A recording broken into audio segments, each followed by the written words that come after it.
justru orang-orang yang memutuskannya, orang-orang yang mengganggunya, orang-orang yang berbuat buruk kepada dia, seperti orang-orang yang sedang ditaburi debu-debu panas dari debu api neraka. Ini artinya mereka akan celaka dan menjadi hina.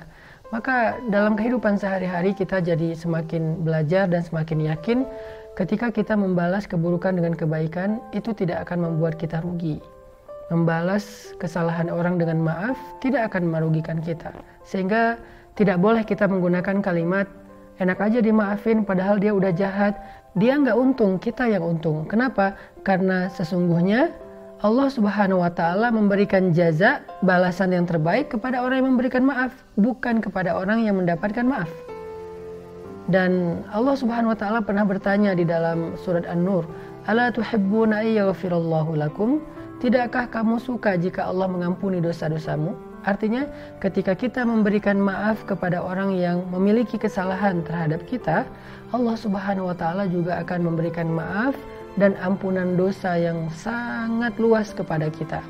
Siapa di antara kita yang tidak punya kesalahan? Siapa di antara kita yang tidak punya dosa? Semua kita punya, dan kita membutuhkan maaf serta ampunan dari Allah. Bagaimana meraih maaf dan ampunan dari Allah? Kita bisa meraihnya dengan istighfar, tetapi ada yang lebih tinggi lagi, yaitu meraih maaf dan ampunan dari Allah dengan memaafkan kesalahan orang lain. Dan coba kita renungkan satu hadis Nabi lain yang diriwayatkan oleh Imam Muslim, di mana Nabi SAW bersabda, tidaklah seseorang memberikan maaf kepada orang lain kecuali Allah Subhanahu wa Ta'ala akan memuliakan dirinya. Dan tidaklah seseorang merendahkan dirinya karena Allah merendahkan dirinya di hadapan Allah, kecuali Allah akan meninggikan derajatnya. Jadi ternyata di antara fadilah atau keutamaan memberi maaf itu adalah kita akan dimuliakan oleh Allah. Kemuliaan yang pernah Allah berikan kepada Nabi Muhammad SAW ketika Nabi Muhammad memaafkan kesalahan-kesalahan sahabat yang sudah menyakiti beliau selama beliau berdakwah di kota Mekah, kemudian mereka akhirnya menjadi seorang umat Nabi masuk Islam, bertaubat kepada Allah Subhanahu wa Ta'ala. Sehingga Nabi yang dulu pernah disakiti, pernah dihina, pernah diusir oleh mereka, dengan lapang dada memberi maaf kepada mereka. Apa kata Nabi? Antum tulaqa, kalian hari ini adalah orang-orang yang bebas.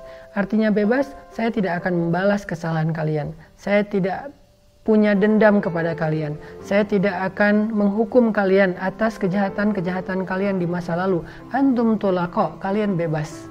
Kalian bebas untuk memeluk Islam atau kalian bebas juga dengan agama kalian, tetapi kalian tidak boleh lagi mengganggu kaum muslimin.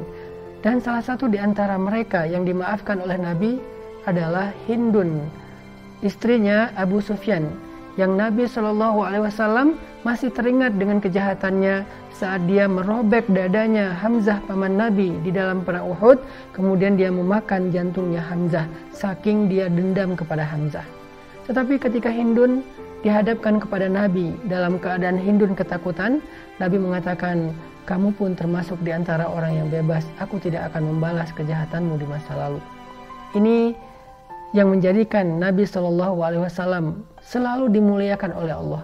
Dimuliakan di dunia, dimuliakan di akhirat, dimuliakan di bumi, dan dimuliakan juga di langit.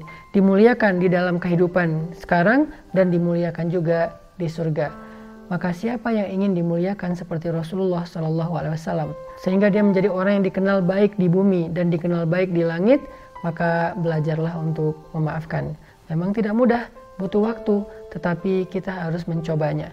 Mencoba memaafkan dengan beberapa cara. Mungkin salah satunya dengan melupakan kesalahan. Cara yang lain mencoba untuk menenangkan diri sejenak untuk tidak bertemu dengan orangnya. Cara yang lain adalah mendoakan dia di dalam sholat kita atau di dalam doa kita. Sehingga ketika kita sudah mendoakan dia, mudah-mudahan Allah akan membasuh rasa yang tidak nyaman di hati kita, sehingga kita menjadi orang yang lapang dada. Alam nashrah laka sadrak wa wada'na anka wizrak alladhi anqadha dhahrak wa rafa'na laka dhikrak. Orang yang berlapang dada akan ringan bebannya dan akan tinggi derajat kemuliaannya. Barakallahu fikum.